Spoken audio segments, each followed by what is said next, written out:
The courtroom froze. The woman leaned forward, voice dripping with confidence. "Your Honor, I have proof right here on my phone." She raised it high, a text, a receipt, the evidence she swore would crush the defense. Judge Judy squinted at the glowing screen for 3 seconds. Then she looked up, her tone cutting like a blade. "Ma'am, your phone says January 15th. We're in March." Gasps rippled through the room. The defendant's jaw dropped. The bailiff stifled a laugh. Even the stenographer froze mid-keystroke. Her smug grin shattered, replaced by ghost-white panic. Judge Judy leaned closer, eyes narrowing. Her expression shifted, disbelief turning into fury. "Wait, did you seriously text yourself this proof?" The courtroom erupted. Laughter, shock, chaos. And then Judge Judy delivered 8 words that silenced everyone. "Before we dive in, tell me, where are you watching from? Don't forget the subscribe button." The laughter had not even finished echoing off the courtroom walls when Karen snapped upright, spine rigid, pride flickering like a frayed wire ready to spark. Her lipstick-red smile stretched tight again, too tight, the smile of someone desperate to glue their ego back together in front of an audience that had just watched it shatter. "The phone must have glitched," she announced, her voice louder than before, trying to drown out the memory of everyone laughing at the fake timestamp she paraded moments earlier. She tossed her hair back with a dramatic sweep, as if glamour could erase evidence. "You know how these things get, updates and all." Judge Judy did not blink. She didn't need to. Her silence pressed harder than any gavel. Karen leaned forward, elbows on the desk, acting as though confidence were something you could force through posture.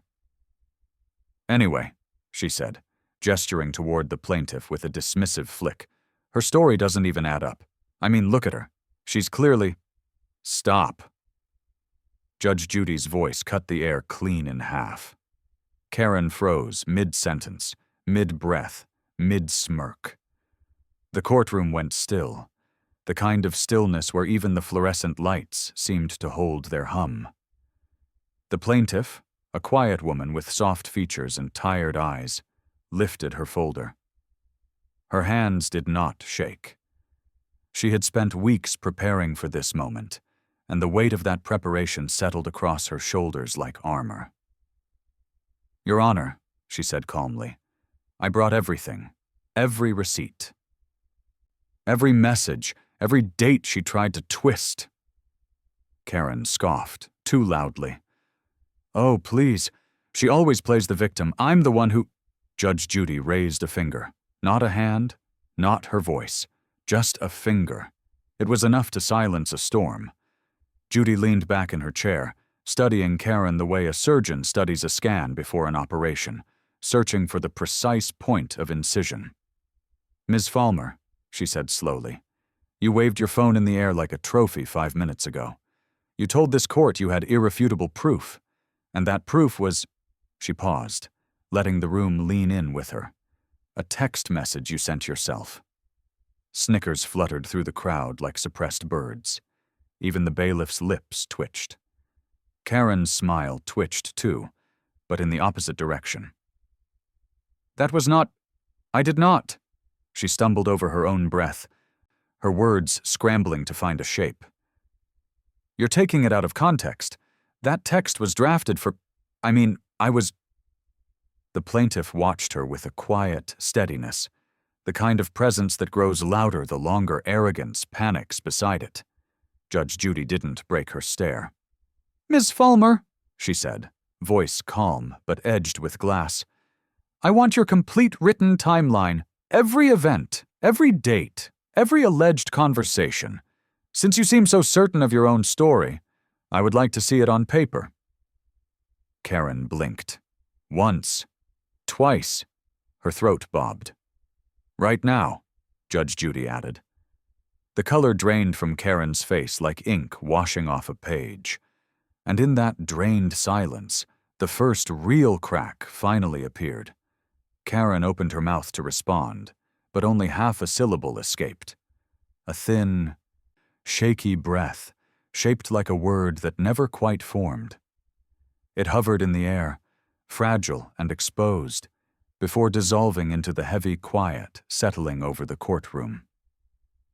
Everyone could see it. The confidence she wore like armor was already starting to rust. But Karen was not the type to surrender easily. She straightened in her chair, spine stiffening with a performance she had rehearsed for years. She crossed her legs with dramatic flair, tossed her hair again, and forced her voice into something resembling control. "Fine," she said, reaching into her purse with exaggerated nonchalance. "If you want the timeline, you'll get the timeline. I keep everything organized, unlike some people." Her eyes flicked towards the plaintiff, a pointed glare meant to cut. It didn't. The plaintiff didn't move, didn't react. She simply watched, quietly, patiently, as though she knew the truth would do the speaking for her.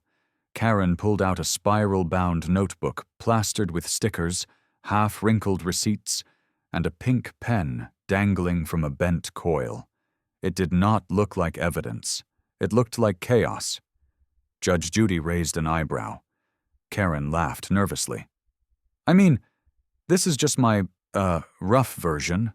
My real timeline is somewhere else." She flipped through the pages, shuffling receipts, post-it notes, and napkins with scribbled dates that contradicted one another with every turn. The courtroom shifted. People leaned forward, sensing the unraveling. Judge Judy did not lean. She remained still, her expression flat with a patience that carried a warning. "Ms. Falmer, the last time someone brought me a rough version of anything, it turned out to be a fantasy novel. Do you know what we work with in this room?" Karen swallowed. "Truth? Facts?" Judge Judy's tone sharpened. "Truth is what people claim. Facts are what survive cross-examination." The plaintiff opened her own folder, crisp, organized, color-coded. The contrast between the two sets of evidence hit with the weight of a gavel. "Your Honor," the plaintiff said softly, "these are my copies of the same dates she's trying to rewrite. They're consistent with the receipts, messages, and timestamps. If you look at—" Karen shot upright. "She's manipulating everything. She always does this. She gets people to take her side. She makes me look crazy." "Ms. Falmer," Judy said, "you do not need her help for that." A wave of murmured laughter rippled through the gallery. Karen flushed, gripping her notebook tighter. "You know what? Fine. I'll read my timeline out loud. You'll see that everything matches perfectly." "Then start," Judy said. Karen flipped to a page covered with scribbles. Her eyes skimmed it, stopped, skipped backward, then forward. Her pupils darted left to right like she was searching for a lifeline that wasn't there.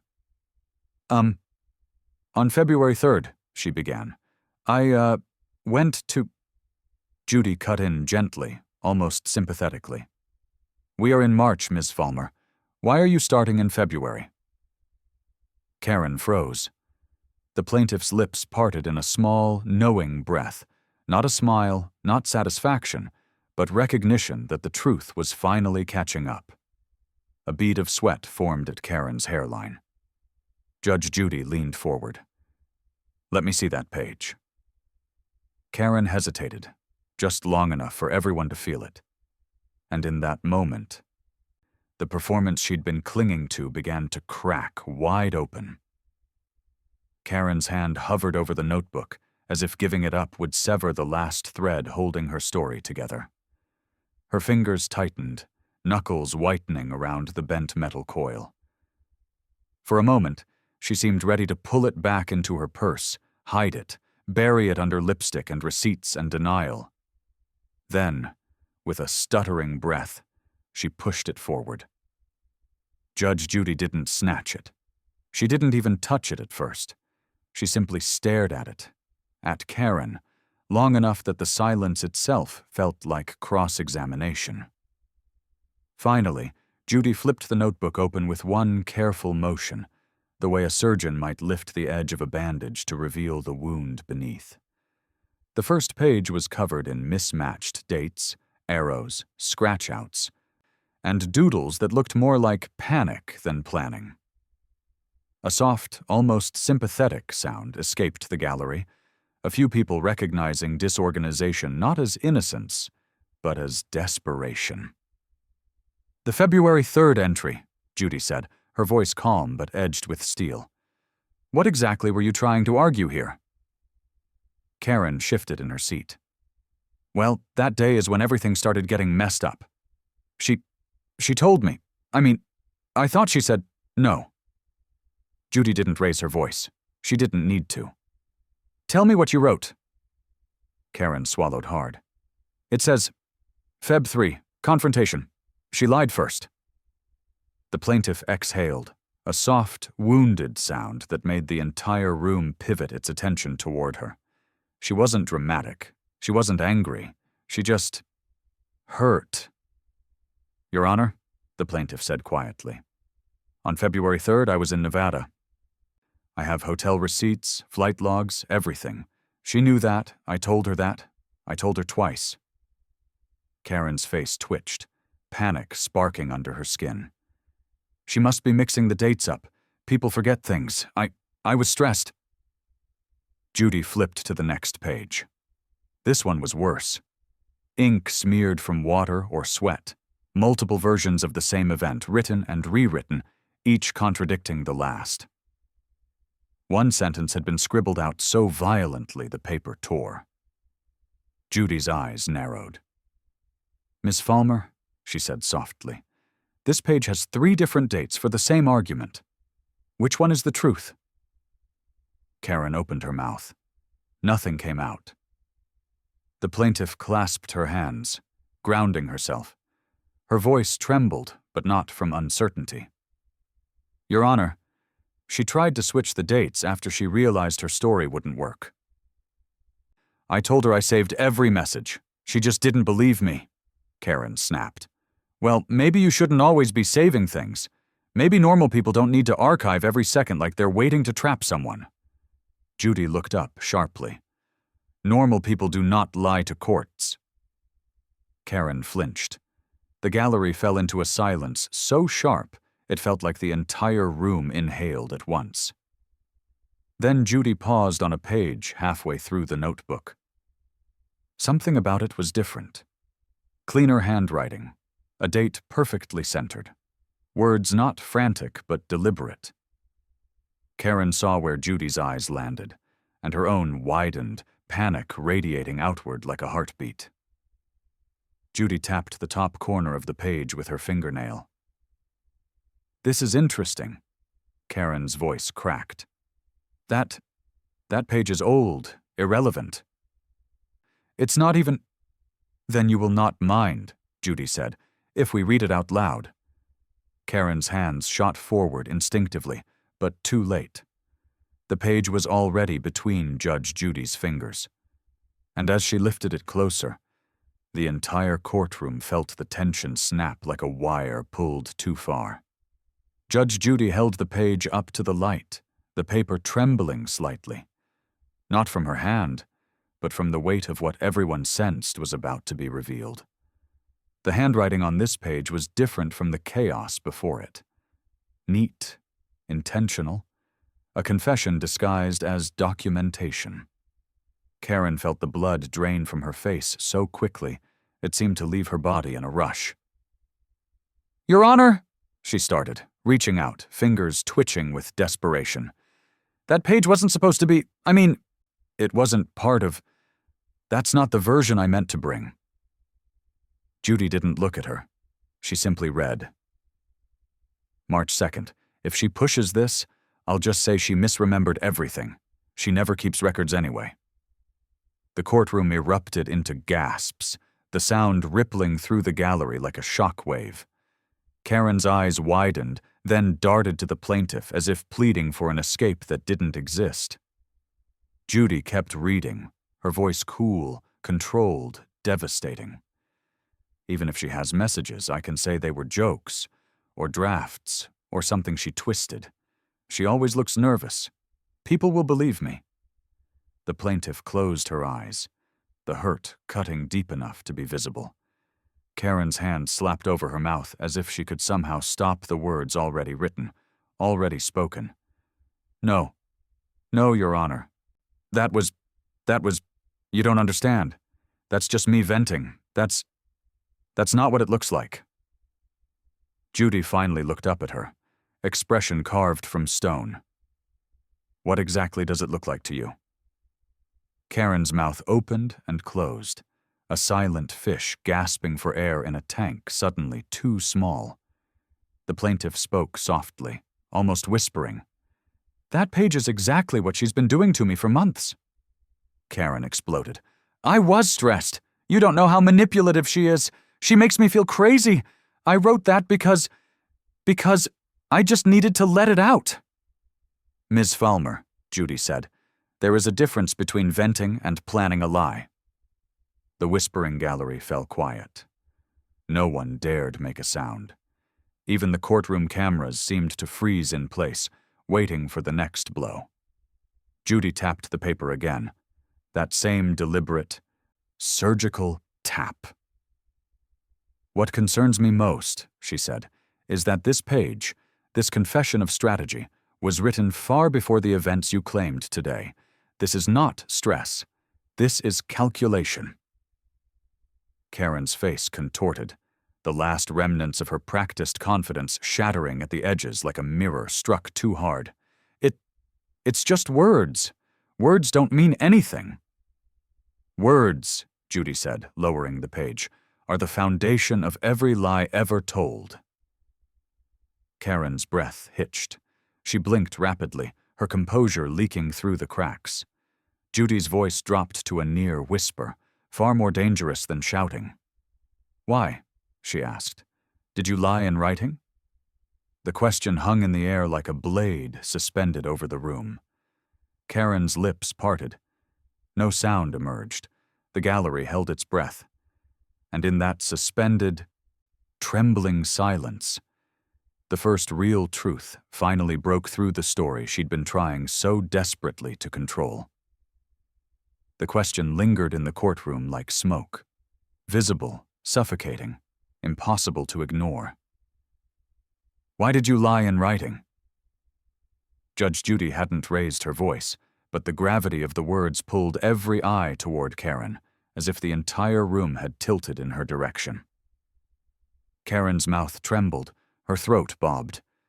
Then, I didn't lie, she burst out, voice cracking under the strain. I didn't. That page was just me thinking out loud. People write things they don't mean all the time. Judy stared at her with the weary patience of someone who had heard every excuse twice before lunch. Thinking out loud, she repeated, her tone dry as sunburned earth. Ms. Falmer, you wrote a step-by-step guide for manipulating the truth. That's not thinking, that's planning. Karen shook her head violently, blonde hair whipping over her shoulders like frantic punctuation. No, you're twisting it. You're all twisting it. She jabbed a finger toward the plaintiff. She drives people to this. She pushes and pokes and pretends she's innocent while she... The plaintiff flinched, not from guilt, but from the familiarity of being blamed for someone else's lies.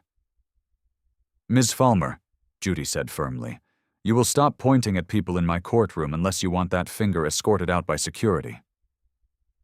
The bailiff didn't move. He didn't have to. Karen jerked her hand back to her lap, as though the very air around her had become electric. She tried again, softer this time. Your Honor, I was overwhelmed. You don't understand how much pressure she puts on me. She's always taking notes, always saving messages. It makes me feel like I have to defend myself. Judy blinked once, slowly. Defending yourself does not require lying, she said. Karen's breath hitched. Her eyes darted across the gallery, searching for someone, anyone, to mirror her panic. No one did.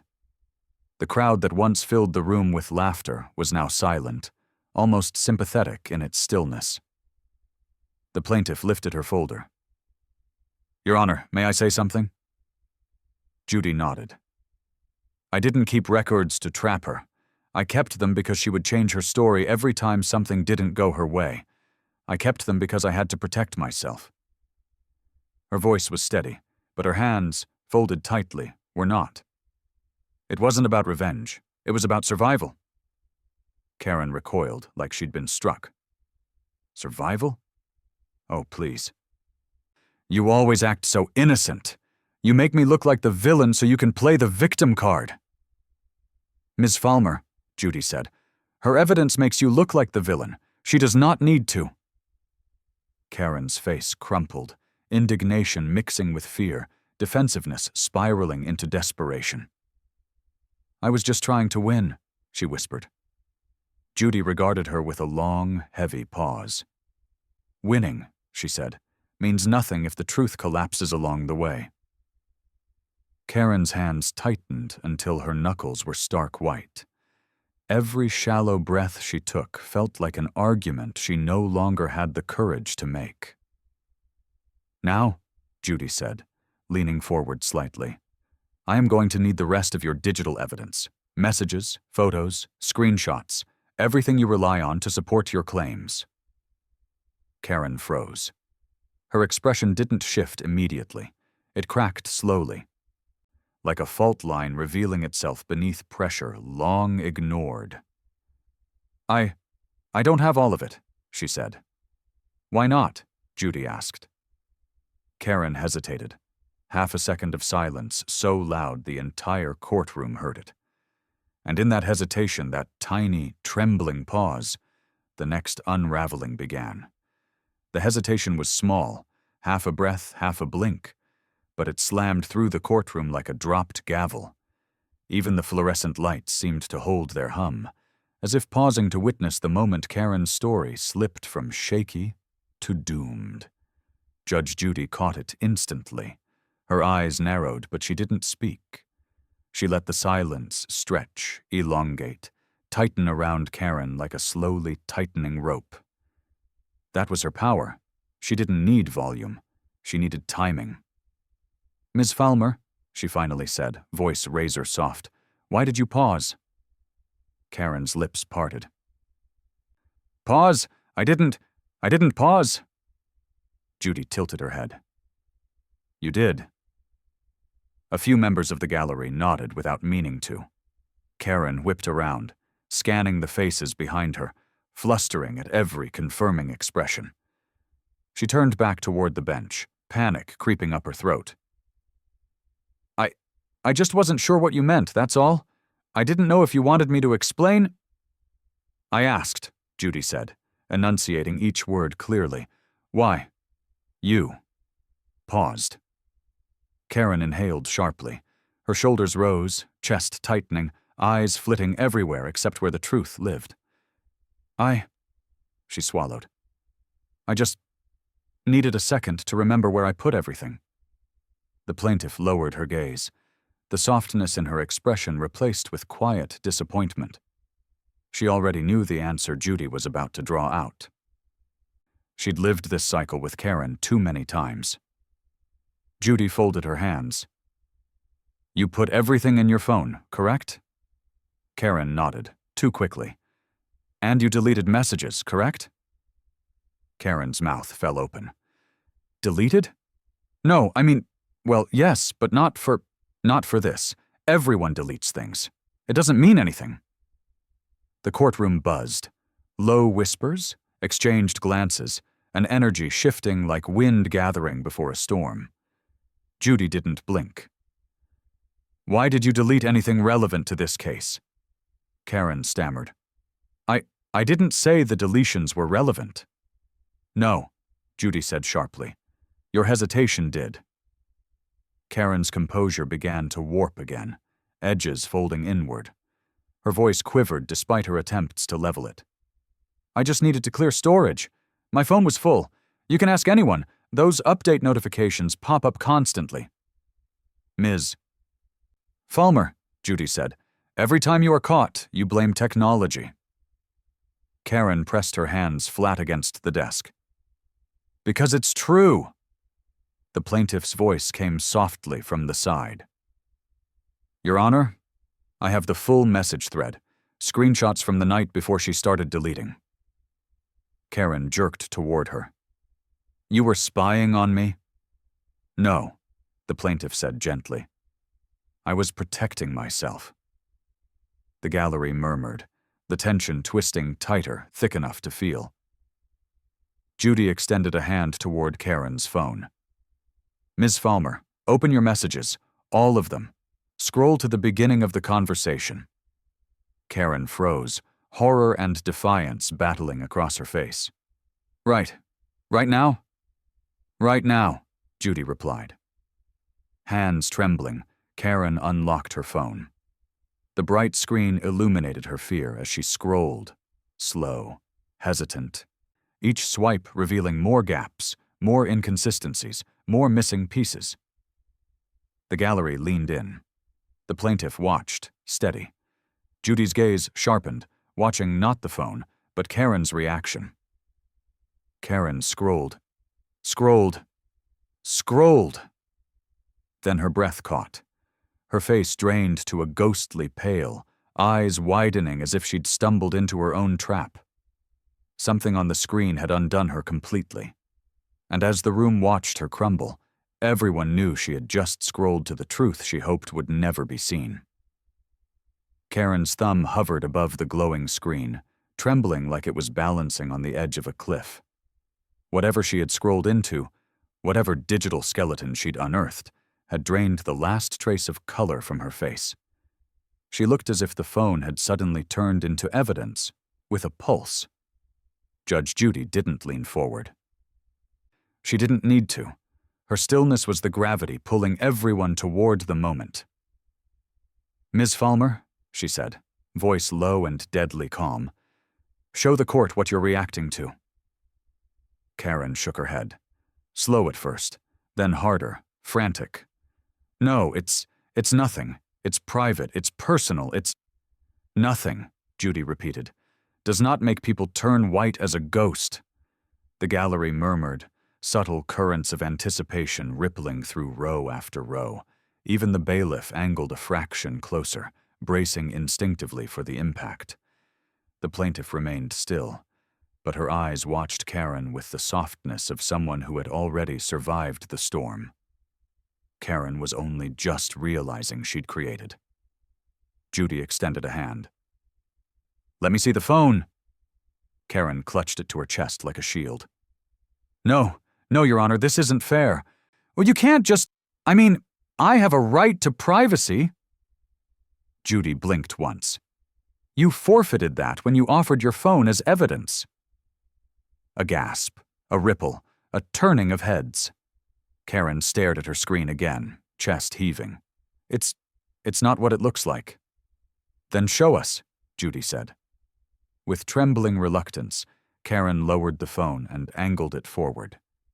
The gallery stretched upward in their seats, straining to glimpse the truth glowing across the glass. The message thread was a battlefield.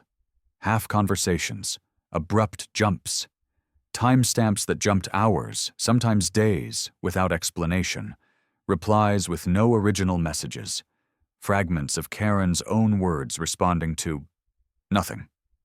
The holes were loud, obvious, damning. Judy raised a brow. These gaps. Did your phone magically forget how to store messages? Karen's voice shrank. I told you. I had to clear storage. These, Judy said, tapping the air towards the device, are targeted deletions, convenient deletions, selective deletions. Karen's breath stuttered. No, it was a glitch, a syncing error. Sometimes messages don't back up right. Anyone knows that. Judy turned to the plaintiff. You said you have the entire thread? I do, Your Honor. She held up her own phone, steady and unshaking. Screenshots from before she started deleting. Karen spun toward her like a cornered animal. You tricked me! You kept everything just to make me look bad. The plaintiff didn't flinch. No. I kept everything because you kept changing your story. The room exhaled, as though releasing weeks of pent-up tension. Judge Judy held out her hand toward the plaintiff. Let me see your phone.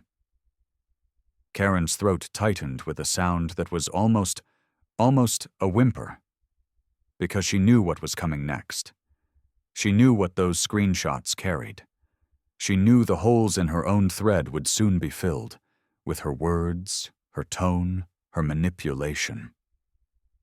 The plaintiff rose and stepped forward, offering her phone with quiet dignity. Judy took it, holding Karen's phone in one hand and the plaintiff's in the other. Side by side, screen against screen, truth against lies. The comparison was instantaneous, devastating, undeniable. Messages missing from Karen's device appeared perfectly intact on the plaintiff's. Entire arguments, accusations, and contradictions reappeared like ghosts returning with receipts. Karen's knees buckled, catching herself on the edge of the desk. A low murmur spread through the gallery. Shock, vindication, disbelief.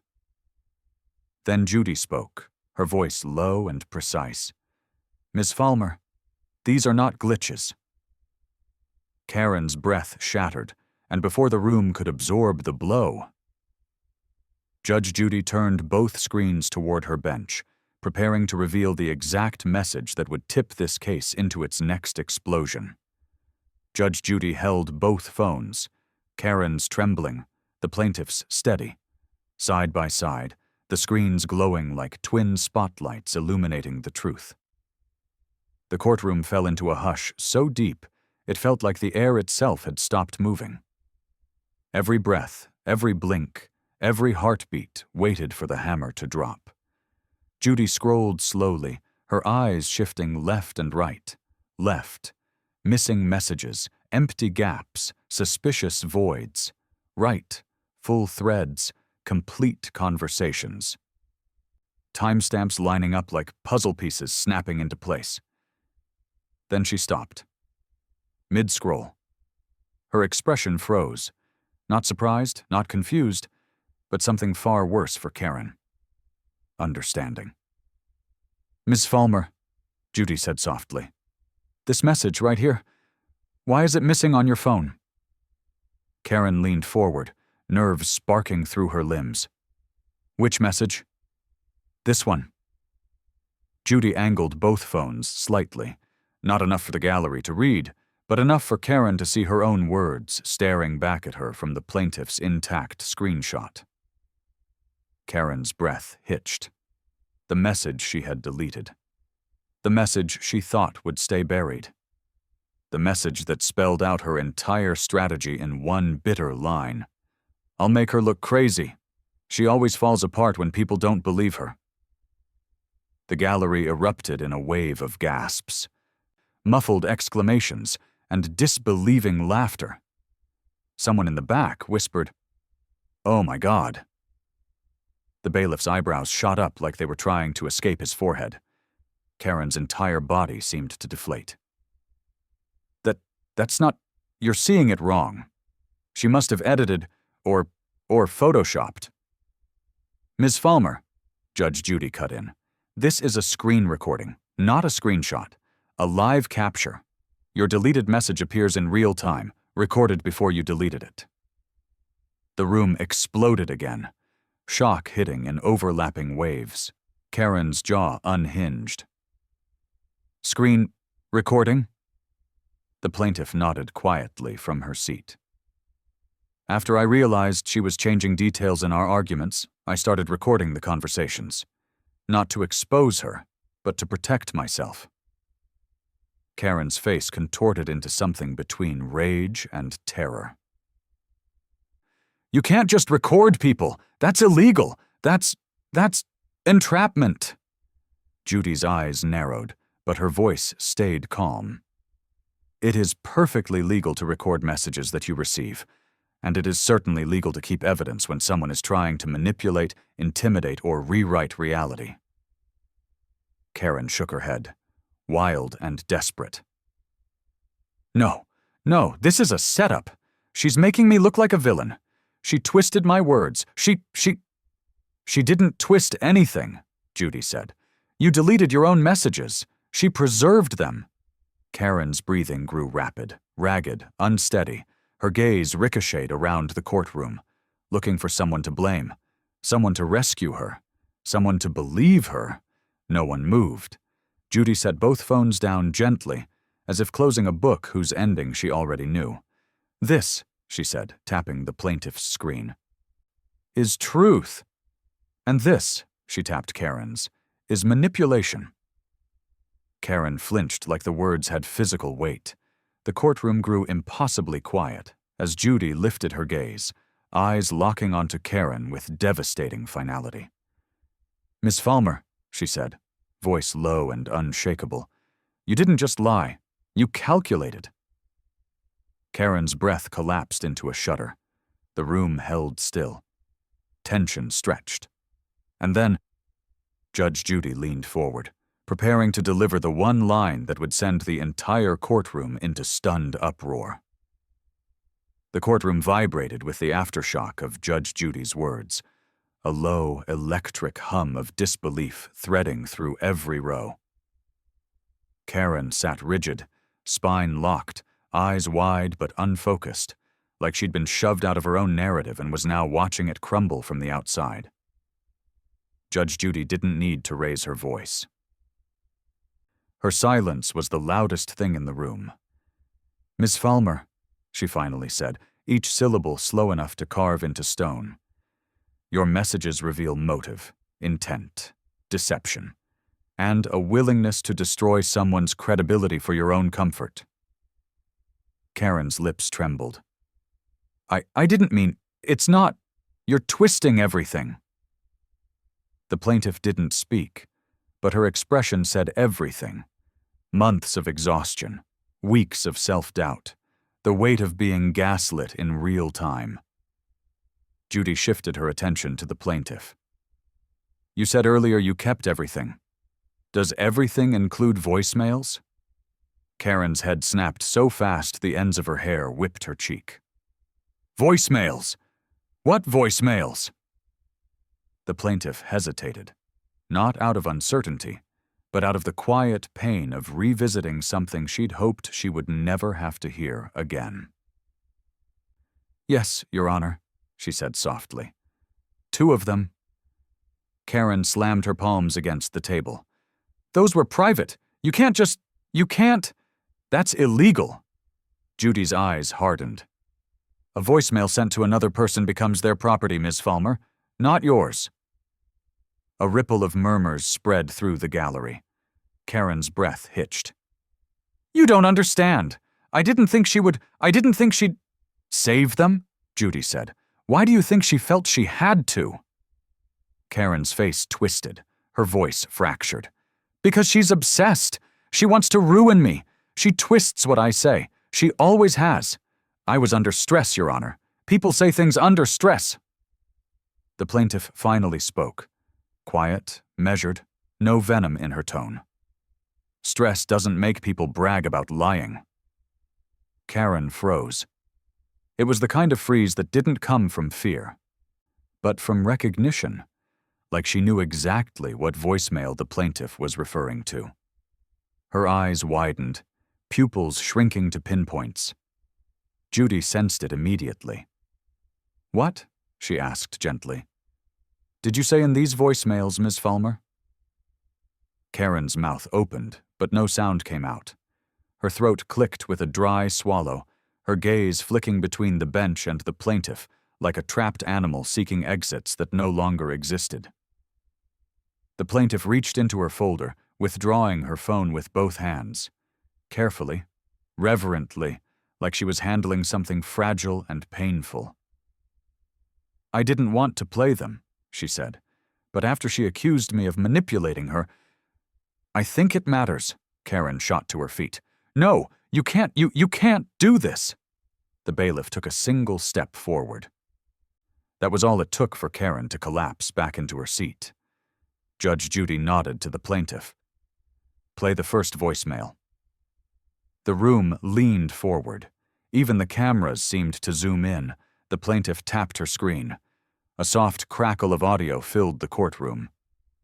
Then, Karen's own voice poured out of the speaker, dripping with arrogance, venom, and certainty. Oh, please. She'll fold in court. She always does. I'll bury her. I'll make her look stupid. No one believes people like her anyway.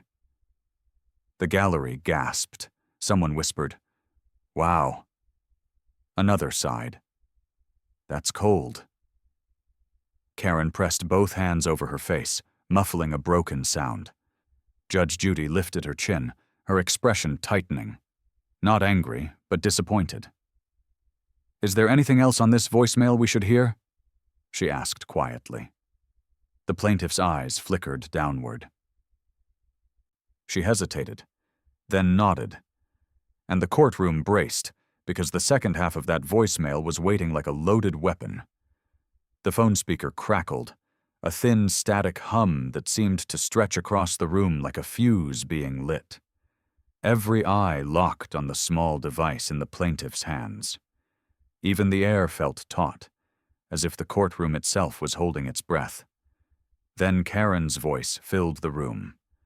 Not the panicked voice she had now.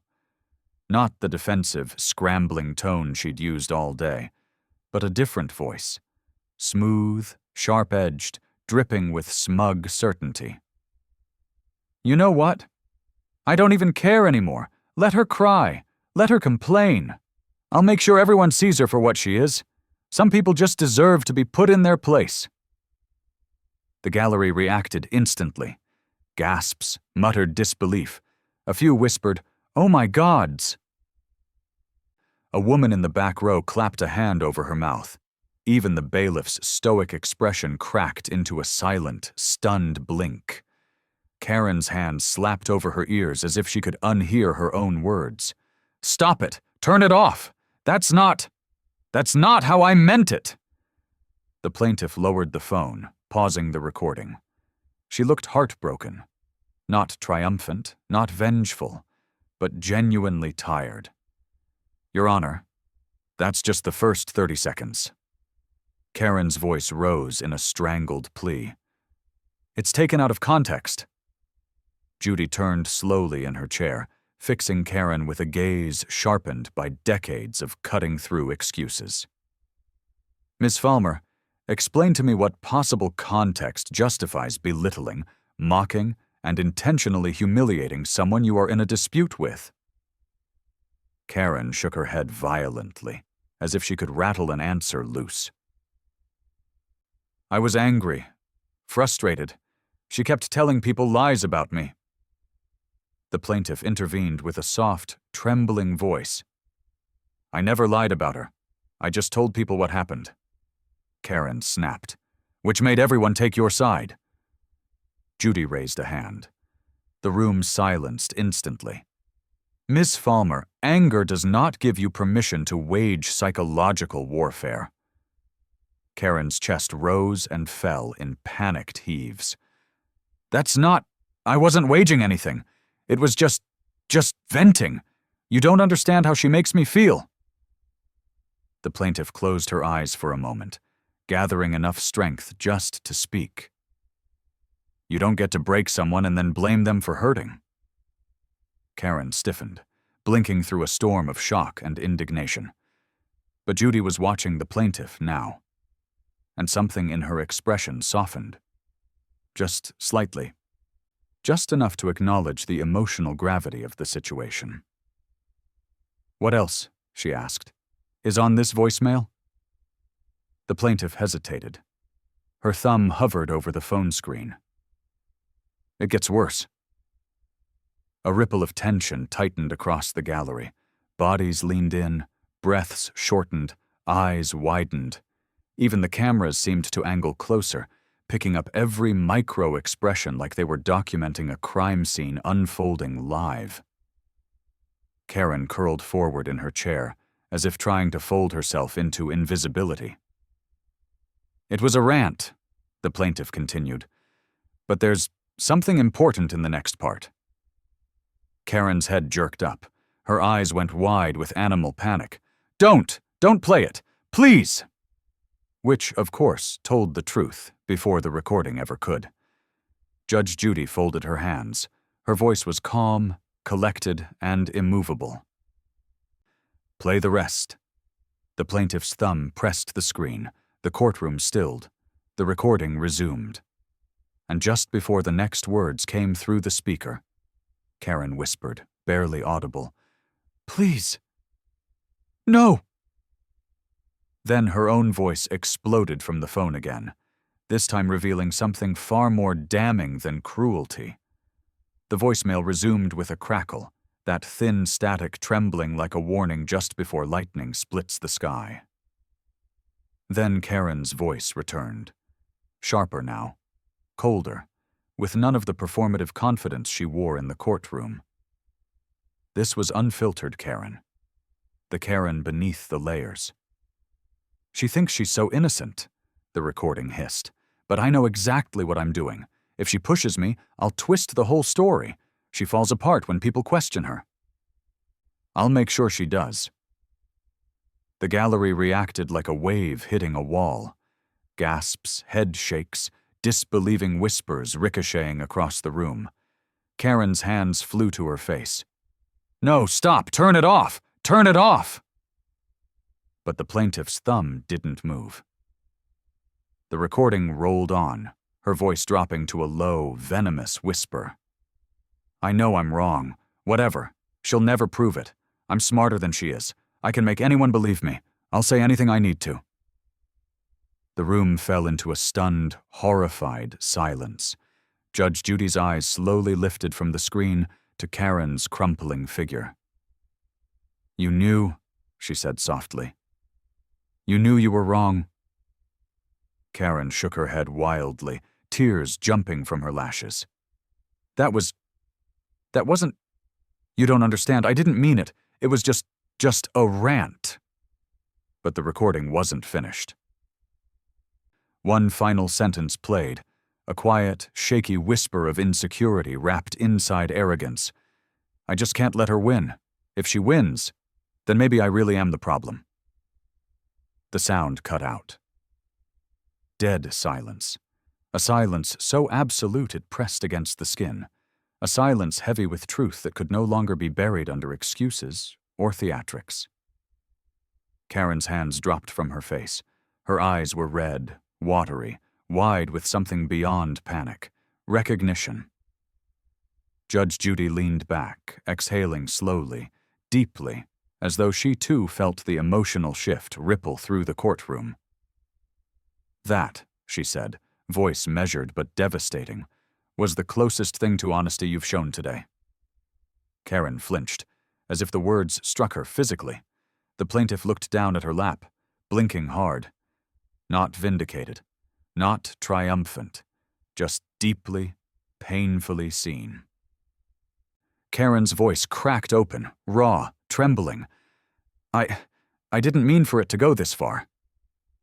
Judy studied her, not with anger now, but with a piercing clarity that cut deeper. "Ms. Falmer," she said, "who were you trying to convince in that voicemail? The court? The plaintiff?" A long, broken breath left Karen's lips. Her shoulders sagged, her facade collapsed. Judy's voice softened to its most dangerous quiet. "Or yourself?" That question didn't echo. It sank. Deep. Karen's eyes brimmed, some mixture of fear, guilt, and the beginnings of truth rising like something she had spent years burying. The plaintiff watched her, not with triumph, but with a quiet ache. The gallery remained frozen, not a cough, not a shuffle, not a whisper. Judy closed her eyes for half a second.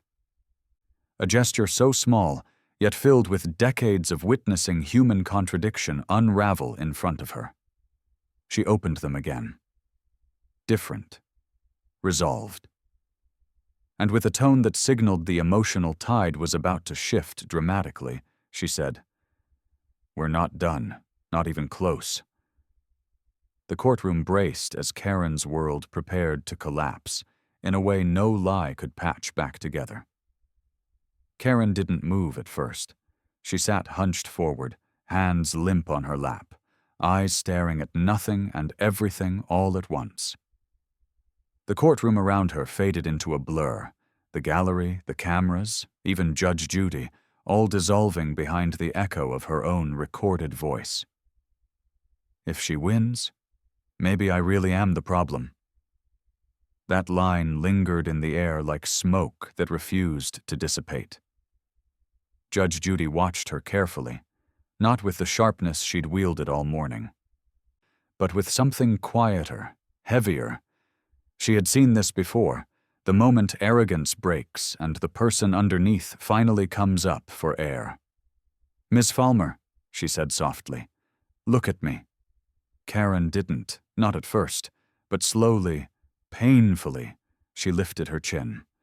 Her mascara had smudged into a dark haze under her eyes. Her eyeliner, once sharp and dramatic, now streaked in uneven lines. Her lips trembled in small, involuntary motions, like she was trying to hold on to a script she no longer remembered. Karen swallowed, the word catching halfway up her throat. "I don't know what to say."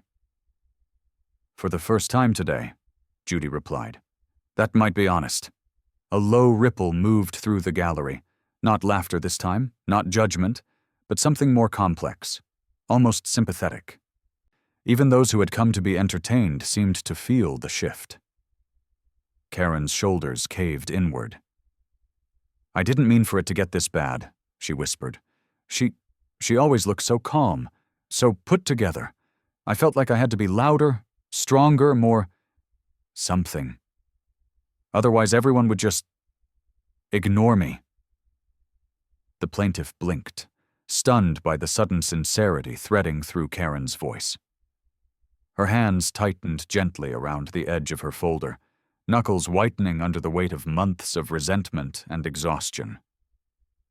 "I wasn't trying to make you feel ignored," she murmured. "I just didn't want to be lied about anymore." Karen's face twisted. Guilt, shame, confusion, all tumbling together, breaking through the defensive walls she'd built, brick by brick. "I didn't think you'd actually keep the messages," she said, shaking her head weakly. I thought if I sounded confident enough, people would believe me. They always used to." Judy interlaced her fingers, elbows resting lightly on the bench. Her gaze softened, but her words remained precise. "Confidence is not the same as credibility," she said, "and volume is not the same as truth." Karen's eyes filled, not with performative tears or manipulative dramatics, but something rawer, more human, something closer to recognition. The plaintiff exhaled, voice trembling just enough to betray how much this had all cost her. "Do you know how hard it was to be honest when you kept trying to make me question myself?" Karen winced. Her breath stuttered. She opened her mouth, closed it, opened it again, the words forming and breaking apart before they ever reached her lips. "I didn't want to be the villain," she whispered. "I just didn't want to be wrong." Judy leaned back, studying her with a long, steady silence. "People do terrible things," she said quietly, "when they can't tolerate being wrong." Karen wiped her cheek with the back of her hand, smearing mascara across her skin. "I'm sorry," she said, the words small, fragile, almost surprising even to her. The plaintiff looked at her for a long moment. The hurt didn't vanish, but something shifted. Maybe understanding, maybe closure, maybe just exhaustion finally giving way to truth. Judy straightened, a new firmness returning to her voice. "Ms. Falmer, apology or not, we still have to address the consequences of your actions." Karen nodded slowly, eyes lowered, accepting something she had spent the entire case fighting. The emotional storm had passed, but the aftermath was just beginning. Judge Judy folded her hands, preparing for the next stage, the reckoning, and the entire courtroom felt the weight of what was coming. Karen's breathing had steadied, but not evenly. It came in thin, broken waves, like she was trying to inhale around the weight pressing against her chest. She sat smaller now, shoulders slumped inward, mascara smudged into gray shadows beneath her eyes. The room watched her, not with amusement anymore, but with the uneasy stillness that follows someone finally seeing their own reflection clearly. Judge Judy adjusted her glasses and turned a crisp sheet of paper toward herself, her voice controlled and measured. "Ms. Falmer," she began, "we need to walk through the consequences of your behavior, step by deliberate step." Karen flinched at the word consequences, as though it burned. Judy continued, unflinching. "You lied repeatedly. You attempted to manipulate digital evidence. You tried to discredit another person with full knowledge that you were in the wrong. These actions are not trivial." Karen swallowed hard. Her throat bobbed in visible panic. "I know," she whispered. "I know I messed up. I didn't want to look weak. I couldn't let her win."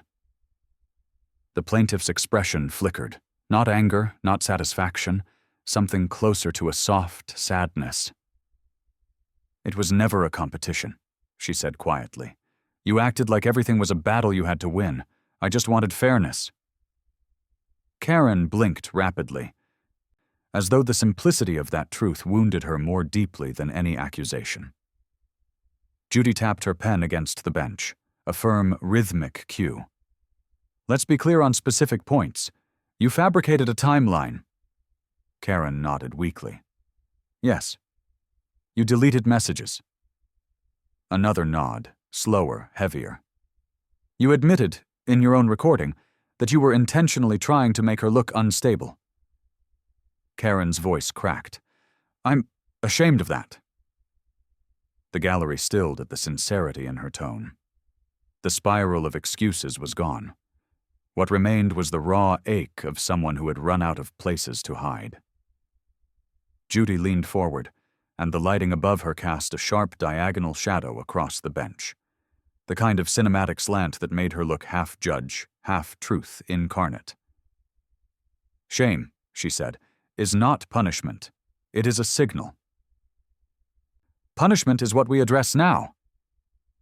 Karen's eyes widened. "Please," she whispered, barely audible. "Just don't make me look like a monster." The plaintiff spoke softly, her voice carrying a quiet strength. "No one had to make you look like anything, Karen." Karen inhaled sharply, a sound like the first crack of a breaking dam. Judy's voice softened, but only slightly. "Ms. Falmer, accountability doesn't exist to humiliate you. It exists to prevent this behavior from happening again, to anyone." Karen blinked hard, tears gathering but not yet falling. "I understand." "For the first time today," Judy replied, "I believe you." A hush spread through the gallery, the kind of silence that comes not from shock, but from witnessing someone finally step out from the shadow of their own behavior. Judy set the paper down, folding her hands atop it with finality. "I'm prepared to deliver my ruling." Karen straightened slightly, bracing. The plaintiff sat still, hands folded, eyes lowered, shoulders tight with anticipation. As Judy inhaled to speak, the tension tightened, a collective breath drawn across the entire room. Then she lifted her gavel, and the moment before it fell stretched into the most fragile silence of the entire case. The gavel hovered in Judge Judy's hand, suspended mid-air like time itself had paused to listen. She didn't strike it. Not yet. Instead, she lowered it back down gently, Her eyes locked on Karen with a weight that made the entire room lean in. "Before I issue a ruling," Judy said quietly, "we need to acknowledge something far more important than money." Karen looked up, confused, hope flickering faintly in her expression, as if maybe, just maybe, she'd be spared the full force of the truth. Judy continued. Her voice wasn't sharp now. It was slow, thoughtful, almost solemn. "People don't come into my courtroom because of the dollar amount. They come because something broke long before they ever filed a claim." The words settled over the room like dust in sunlight. Karen blinked, tears glistening along the edge of her lashes. "I didn't mean to break anything," she whispered. "I just didn't want to be dismissed." The plaintiff turned her head slightly, studying Karen with a softness she hadn't shown since the case began. "I didn't dismiss you," she said. "I just stopped letting you hurt me." Karen's breath shuddered, a quiet, involuntary exhale that betrayed the weight of that truth. Judy clasped her hands. "Mas right, Falmer. Arrogance often looks like confidence on the outside, but it feels like fear on the inside." She paused, and fear, if left unchecked, becomes destruction.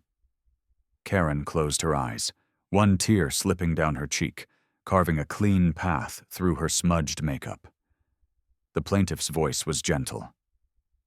"If you had just said you were overwhelmed, instead of attacking me, we could have avoided all of this." Karen nodded slowly, understanding, perhaps truly for the first time, the depth of the harm she'd caused. I know. I thought if I admitted anything it meant I was weak." "No," Judy said. "It would have made you human."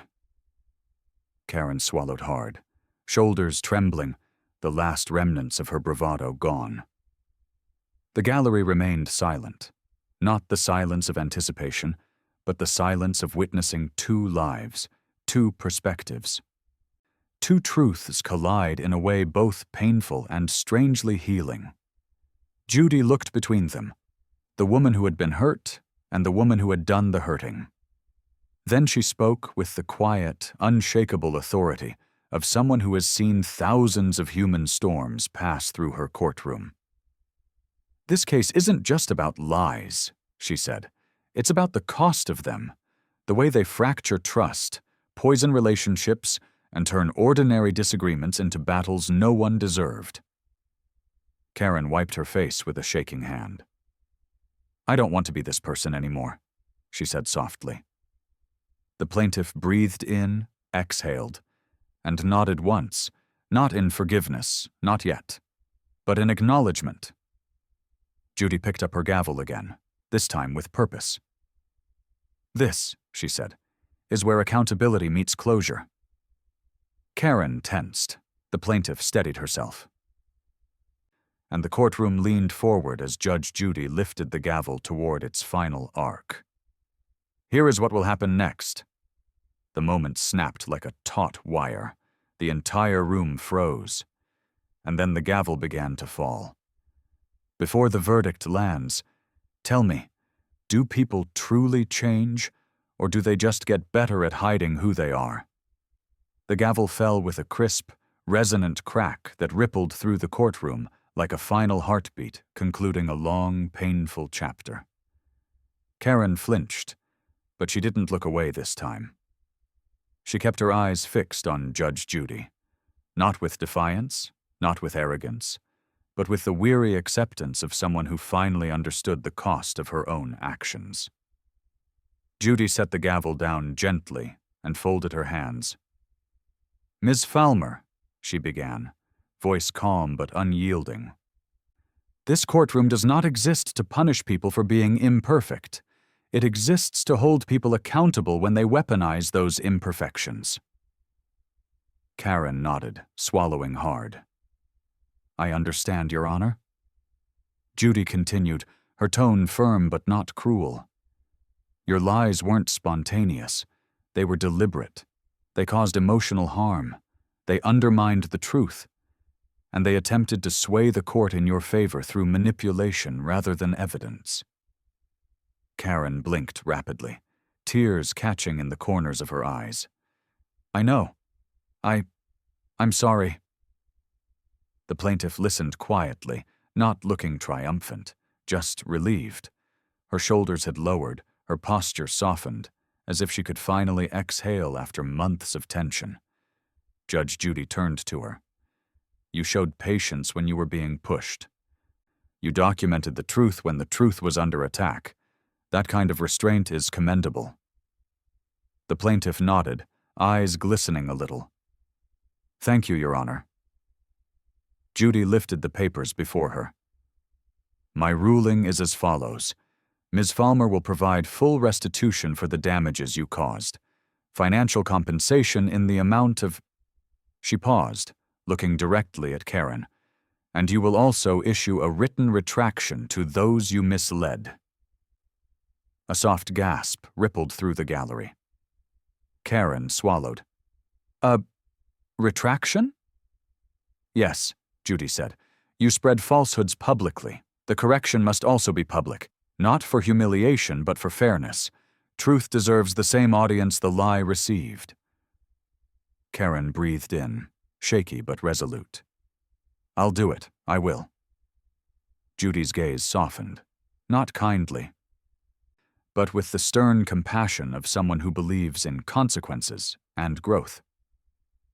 Good, because accountability is the only path out of the hole you dug. Karen nodded again, slowly, as though each motion was part of a long overdue surrender. The plaintiff looked at her, truly looked, and for the first time, there was no anger in her eyes, only closure, a quiet, dignified kind of peace. I don't hate you, she said gently. I just needed the truth to matter. Karen's breath trembled. It does, she whispered. It will. I'm going to be better than this. Judy didn't smile, but something in her expression shifted.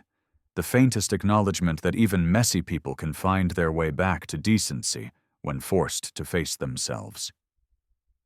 She lifted the gavel one final time. This matter is concluded. The last crack echoed like a soul being set down gently after a long, exhausting climb.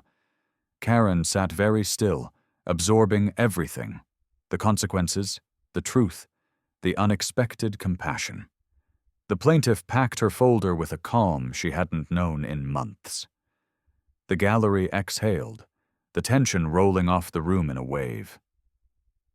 Judge Judy stood, robes catching the soft courtroom light, her voice carrying the story's final meaning as naturally as a heartbeat. Arrogance collapses, truth endures, and justice, when it finally speaks, speaks for everyone. And with that, the courtroom doors felt just a little lighter as they opened to let the world back in.